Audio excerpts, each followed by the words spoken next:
Hello বন্ধুরা, আপনি কি সেই মানুষদের দলে যাদের কোনো ইঞ্জিনিয়ারিং কনস্ট্রাকশন দেখলে মনে অজান্তেই প্রশ্ন জাগে যে এটা কিভাবে সম্ভব আর এটা কিভাবে তৈরি করা হয়েছে? আর আপনি যদি সেই সব উৎসুক মানুষদের দলে হয়ে থাকেন তবে অবশ্যই নদী বা সমুদ্রের বুকে এভাবে বিশাল আকৃতির ব্রিজ দাঁড়িয়ে থাকতে দেখে অবশ্যই আপনার মনে প্রশ্ন জাগার কথা যে এগুলো কিভাবে তৈরি করা হয়েছে। আর আপনার উৎসুক মনকে সন্তুষ্ট করতে আজকের ভিডিওটি সম্পূর্ণ দেখুন, কারণ মায়াজালের আজকের এপিসোডে আমরা দেখতে চলেছি নদী এবং গভীর সমুদ্রের বুকে কিভাবে শত শত চ্যালেঞ্জ মোকাবেলা করে এসব ব্রিজ তৈরি করা হয়, যা দেখলে আপনার মনে আরও একবার প্রশ্ন জাগবে যে এসব ইঞ্জিনিয়ারিং কিভাবে সম্ভব। তো স্বাগতম আপনাকে মায়াজালের আরও একটি নতুন এপিসোডে। বন্ধুরা, ব্রিজ যে আমাদের আধুনিক পৃথিবীর জন্য কতটা অপরিহার্য তা বলে শেষ করা যাবে না। এই ব্রিজই এক শহর থেকে অন্য শহর, এক গ্রাম থেকে অন্য গ্রামকে কানেক্টেড করেছে, যার ফলে আমরা খুব সহজে এবং দ্রুত এক স্থান থেকে অন্য স্থানে যাতায়াত করতে পারি। খুবই অল্প মূল্যে পরিবহন করা সম্ভব এসব ব্রিজ দিয়ে, কারণ পানিপথে পণ্য পরিবহন করা যথেষ্ট ব্যয়বহুল। আমাদের পৃথিবীতে এমন অনেক ব্রিজ রয়েছে যেগুলি কোনো না কোনো কারণে বিখ্যাত। কোনো ব্রিজ তার ইতিহাসের কারণে বিখ্যাত, আবার কোনো ব্রিজ অভূতপূর্ব ইঞ্জিনিয়ারিংয়ের জন্য বিখ্যাত, আবার কোনোটা তার দৈর্ঘ্যের জন্য বিখ্যাত। আর এই সকল ব্রিজ তৈরি করতে এমন কনস্ট্রাকশন এবং যন্ত্রপাতির প্রয়োজন হয় যা না দেখলে আপনারা তা কল্পনাও করতে পারবেন না।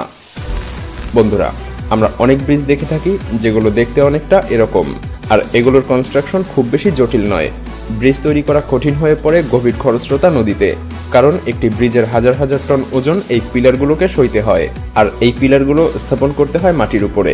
কিন্তু শত শত ফিট গভীর পানির নিচে মাটির মধ্যে পিলার স্থাপন করা সত্যিই চ্যালেঞ্জিং, আর এটা তৈরি করার জন্য অতি দক্ষ মনোবল এবং রকেট সায়েন্সের প্রয়োজন হয়। আমরা সচরাচর যেসব ব্রিজ দেখতে পাই তার মধ্যে অন্যতম কয়েকটি ব্রিজ হলো বিম ব্রিজ, সাসপেনশন ব্রিজ এবং আর্চ ব্রিজ। আর নদীর মধ্যে এসব ব্রিজের ফাউন্ডেশন তৈরি করার জন্য ইঞ্জিনিয়ারদের খুবই জটিল কিছু প্রক্রিয়ার মধ্যে দিয়ে যেতে হয়। পানির গভীরতা যত বেশি হয়, ইঞ্জিনিয়ারদের জন্য চ্যালেঞ্জ তত বেশি কঠিন হয়ে পড়ে। খরস্রোতা নদীতে ব্রিজের জন্য ফাউন্ডেশন স্থাপন করতে ইঞ্জিনিয়ারদেরকে প্রথমে একটি স্ট্রাকচার তৈরি করতে হয়, আর এই স্ট্রাকচার তৈরি করার জন্য ইঞ্জিনিয়ারদেরকে কিছু মাপঝোপ করতে হয়, আর তা হলো নদীতে পানির ম্যাক্সিমাম এবং মিনিমাম গভীরতা, নদীতে পানির গতি, নদীর তলদেশের মাটির প্রকৃতি, ব্রিজের ওজন কেমন হবে এবং কেমন ওজনের যানবাহন ব্রিজের ওপর দিয়ে চলাচল করতে পারবে, এগুলো ইঞ্জিনিয়ারদেরকে খুবই সূক্ষ্মভাবে হিসাব নিকাশ করতে হয়। আর এরপর ইঞ্জিনিয়ারদেরকে কফার ড্যাম নামক এই জিনিসটি তৈরি করতে হয়। পিলার স্থাপনের জন্য কফার ড্যামের আকৃতি কখনো কখনো বৃত্তাকার হয়ে থাকে, আবার কখনো কখনো চতুর্ভুজাকৃতিও হয়ে থাকে। এখন আপনাদের মনে প্রশ্ন আসতে পারে যে কফার ড্যাম কিভাবে তৈরি করা হয়। এটি তৈরি করার জন্য প্রথমে লম্বা স্টিলের একটি স্ট্রাকচারে ফিট করতে হয়। আগেই বলেছি এটা বৃত্তাকারও হতে পারে, আবার চতুর্ভুজাকৃতিরও হতে পারে।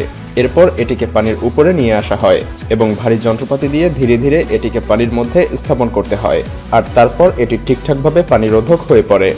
এরপর পাম্পের সাহায্যে এটির মধ্যে থেকে সমস্ত পানি বের করে নিয়ে আসা হয়, আর তারপরই এই স্ট্রাকচারের মাঝখানে এমন পানিবিহীন শুষ্ক জায়গা তৈরি হয় এবং এরপরই এখানে পিলার স্থাপনের কার্যক্রম শুরু করা হয়।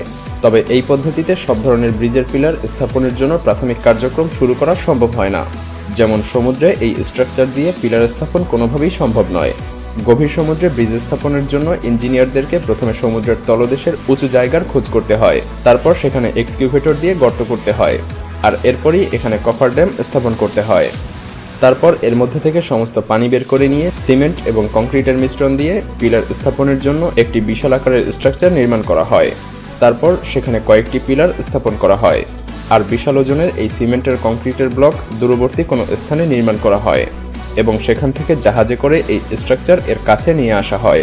তারপরে এই স্ট্রাকচারের মধ্যে থেকে বড় বড় কিছু ব্লক কিছুটা উপরে তোলা হয়। তারপর স্টেপ বাই স্টেপ কংক্রিটের এই ব্লকগুলো দিয়ে ব্রিজের কার্যক্রম সম্পন্ন করে যেতে হয়। ব্রিজ তৈরি করার সময় মাঝে মধ্যে ইঞ্জিনিয়ারদেরকে এমন কিছু সিচুয়েশনের সম্মুখীন হতে হয় তখন ফ্লোটিং কফার ড্যাম তৈরি করা ছাড়া আর কোনো উপায় থাকে না। আর দেখুন এই ফ্লোটিং কফার ড্যামগুলোকে কিভাবে এক জায়গা থেকে অন্য জায়গায় স্থানান্তর করা হয়, আর তারপর এগুলোকে রোটেট করে পানির মধ্যে স্থাপন করতে হয়। আর এটা খুবই সময় সাপেক্ষ একটি প্রক্রিয়া, সেই সাথে খুবই বিপজ্জনক। আর এই কাজগুলো যে সকল ইঞ্জিনিয়ার এবং ওয়ার্কাররা করে থাকে তারা সবাই নিজ নিজ জায়গা থেকে প্রফেশনাল, তাই তারা এত জটিল প্রক্রিয়া খুবই সহজেই সম্পন্ন করে ফেলে। আমাদের পৃথিবীতে এমন কিছু ব্রিজ রয়েছে যেগুলো তৈরি করতে বিলিয়ন বিলিয়ন ডলার খরচ হয়। আপনারা এখন নিশ্চয়ই বুঝতে পারছেন একটি ব্রিজ তৈরি করার জন্য কেন এত পরিমাণে ব্যয় হয়ে থাকে। কিন্তু যখন অদক্ষ জনবল ব্রিজ নির্মাণ করে তখন ফলাফল কিছুটা এমনই ভয়ানক হয়ে থাকে। আর এই ধরনের দুর্ঘটনার হাত থেকে রক্ষা পেতে হলে দক্ষ জনবল এবং দক্ষ ইঞ্জিনিয়ারদেরকে দিয়েই ব্রিজ তৈরি করতে হয়। ভিডিওটি ভালো লাগলে লাইক করতে পারেন এবং আপনি যদি এমনই রহস্য, রোমাঞ্চ, আনকমন আর ইন্টারেস্টিং ভিডিও দেখতে পছন্দ করে থাকেন তবে মায়াজাল চ্যানেলটিকে এখনই সাবস্ক্রাইব করুন এবং পাশে রাখা বেল আইকনটি প্রেস করুন। তো দেখা হচ্ছে আগামী এপিসোডে, ততক্ষণ পর্যন্ত ভালো থাকবেন। ধন্যবাদ।